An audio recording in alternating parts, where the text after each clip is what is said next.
Ja.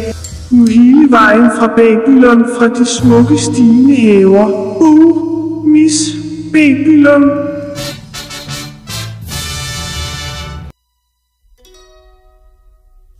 Den kamp er ikke vores.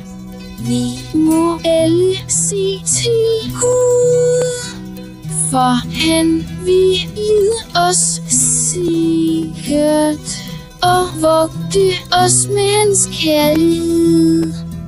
Så vær ikke bange, vi skal ikke gemme os, for der er intet vi kan se i øjnene, når Gud er ved vores side.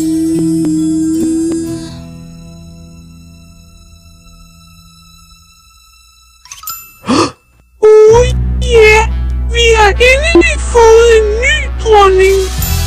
Hvad er dit navn, frue? Mine damer og herrer, jeg vil præsentere jer alle for dronning Esther.